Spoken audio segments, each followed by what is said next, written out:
Hi, I'm Emily Carlin, and this is the fourth video in my series Conflict Resolution for Magical Community. Today we're going to talk about emotions. Now, emotions often run high in conflict. Two people have a disagreement, or maybe more, and then emotions ensue. There's anger, sorrow, betrayal, grief, and that can really make conflict difficult to deal with.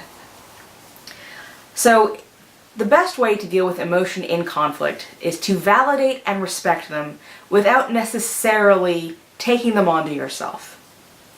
Now, emotions are just that. They're an experience. An emotion is what someone experiences in the moment, and they're always valid. They're not right or wrong. They're just emotions. So it's important to take the time to say, when someone has an emotional conflict, to recognize and respect their emotional experience, but that doesn't necessarily mean you have to agree with them. It doesn't mean that you have to take that emotion onto yourself and feel it with them. In a conflict, instead, recognize and validate their emotion. Never reject someone else's emotional experience. No matter how ridiculous it looks to you, that experience is very real for them, and invalidating it can be just crushing. Never, never invalidate someone else's emotions. It's real for them, therefore it is valid.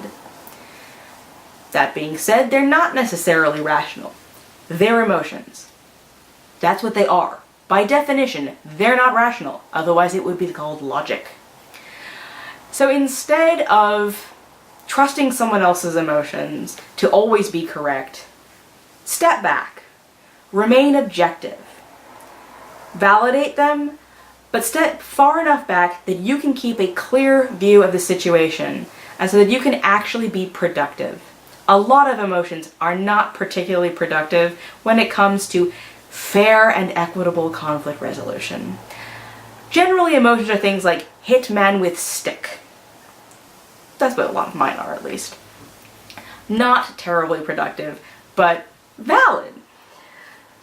A really good example of an emotional situation that I think we've probably all experienced is when you have two people in a group that have an emotional blowout, and the rest of the group feels the need to split down the middle and take sides.